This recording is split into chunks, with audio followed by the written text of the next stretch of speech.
Thank you, Madam President. I wanted to come to the floor today to talk about the bill that's been before us for the last week and a half or so to fix our broken immigration system. As you know, Madam President, this bill has been the product of bipartisan work, both in the so-called Gang of Eight that I've been privileged to be part of, but also in the Judiciary Committee, where they ran a process that set a standard, I think, for the way this place ought to operate. We considered over 300 amendments. The Judiciary Committee did.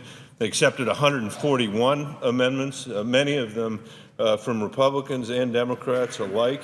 And now we're on the floor. And those that want to delay immigration, that want to defeat immigration, are using every tactic they can find to try to stop this bill. But fortunately, there are others, people of goodwill on both sides of the aisle, that are trying to come to an agreement. We focused a lot in the last week, as we should, talking about the border. I spoke about the progress we've already made in securing our southern border. There's more to do, and there's progress that's reflected in the underlying bill, and if that can be improved in a way that doesn't make the pathway to citizenship contingent or unreal, I think there are those of us that are willing to hear what that looks like. What we have not spent time on is actually what people in Colorado have spent their time on when it comes to the question of fixing our broken immigration system, which is the way the current system defeats them in their efforts to build their businesses in this economy, and the promise that could be achieved if we actually were able to pass this bill as it's been written. I've heard from people from every walk of life across the state of Colorado that have been hurt by our outdated and unreasonable and unimaginative and un-American immigration laws. And they understand in their gut the velocity we can add to the economy by fixing the system if Washington would just do its work. They include high-tech companies on the Front Range, including the bioscience, engineering, and aerospace industries, among others. One of these companies, NewsGator, an innovative social media software company based in Denver, makes a compelling case. Its chairman and founding CEO, J.B. Holston, told our office, quote, "I've been watching the immigration debate closely because my company relies on high-skilled technology workers. In the 21st century global economy, we're in an arms race.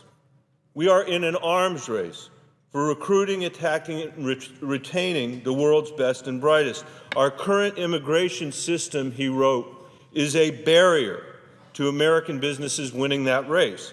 Stalled progress on immigration also sidelines growth capital for U.S. high-tech companies. That's a toxic combination for growth. The proposed immigration overhaul bill," he said, "is a great step forward." And it's not just the high-tech sector that's feeling these pain points. Farmers, peach growers on the western slope, cattle ranchers on the eastern plains, onion growers in the northern part of our state, tourism and the ski industry across Colorado, dreamers from the Denver public school system and other school districts, rural and urban, struggling to go to college and work toward a career because of their legal status. Now, we made a commitment when we set out as a Gang of Eight, Democrats and Republicans working together, that our legislation would be deficit neutral, that it wouldn't add one dime, not $1 to our deficit. That was an important principle for the members of this group because, as you know, Madam President, we face significant deficits and significant national debt. Well, yesterday, the nonpartisan Congressional Budget Office not only affirmed the stories that I'm hearing from my tech community and my agricultural community, from businesses all across the state about economic growth, it also had some incredible news with respect to our deficit. CBO estimates that if we pass this bill, we will reduce the deficit by almost $200 billion in the first decade and almost $700 billion in the second decade. Almost $1 trillion. Even in Washington, D.C., that's real money. Almost $1 trillion of deficit reduction over the next 2 decades as a consequence of this bill. So let's break down what the CBO is saying. This bill will increase employment and jobs in the country, More workers will come here. More people will build businesses here. They'll consume more and invest more. This will spur economic growth. These are not my opinions. These are not the opinions of the Gang of Eight, although we share these opinions. These are the opinions of the nonpartisan Congressional Budget Office when they read this bill. Our bill also allows millions of Americans who are currently undocumented to step out of the shadows of a cash economy and start contributing more to our economy and earning more. And when you crunch the numbers based on the Congressional Budget Office's score, this bill will significantly increase our gross domestic product adjusted for inflation and reduce deficits. The CBO found that projected deficits will decline significantly over the next decade as a consequence of this legislation. Every year from 2015 on, they expect deficits to go down, and it's going to end up, as I said earlier, saving us $197 billion between now and 2023. And it turns out that based on this estimate, we'll only begin to see the benefits of this bill in the first decade. The economic benefits of this bill actually accelerate in the second decade. From 2024 to 2023, the bill would reduce deficits by $690 billion. I realize we've gotten in a habit around this place of thinking in 30-day increments or in 60-day increments. It's driving folks at home crazy. This is a chance for us to reset for the 21st century, and the CBO has done the math. And what that math tells you, despite what other people have said, who don't want to have immigration reform for whatever reason, who claim that this was going to drive our deficits through the roof, that math tells us we have a total of $887 billion in deficit reduction over the next 20 years. And here's a surprising fact that's buried in the Congressional Budget Office's report. Those deficit reduction estimates are actually conservative. CBO is only counting the most obvious savings in their estimate. It's not including other more indirect economic benefits like increased productivity that will likely yield additional savings. Here's what CBO actually says in its report. This is a direct quote.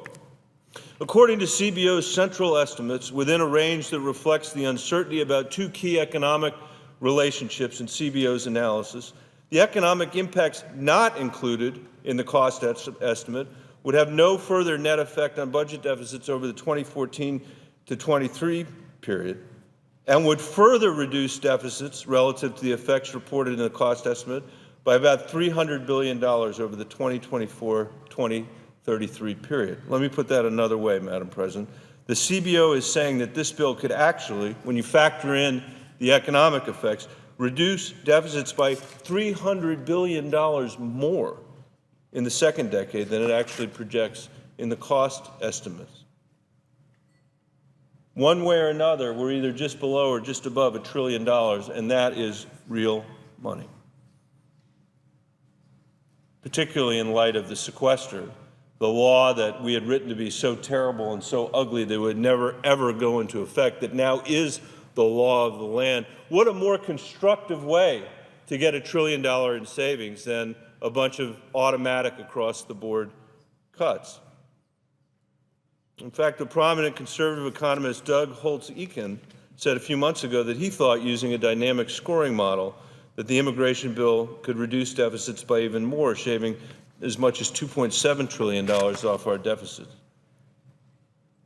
So until yesterday, we hadn't heard what this nonpartisan group, the Congressional Budget Office, had to say about this immigration bill, but it supports what we've already heard from businesses at home, our industry leaders across the country, and economists, no matter what political stripe they are, that fixing our immigration system is going to help strengthen our economy. And we know it will secure our borders. And we know it will reunite families. And we know it will bring people who came to this country for a better life a chance to come out of the shadows and contribute to our democracy and contribute to our economy in the 21st century, as they did in the 20th century and as they did in the 19th century before that. And what we have not heard is a convincing case to maintain the status quo that is holding back our economy, that is keeping unresolved the question about what to do with the 11 million people that are living in our shadow economy, and what we are to do to reinvite talented people from around the world to make their best contribution in America. That's what this bill represents. Madam President, this bill is a reaffirmation of the idea that we are a nation of laws and a nation of immigrants, and the Senate should pass this bill. Thank you, Madam President. I yield the floor.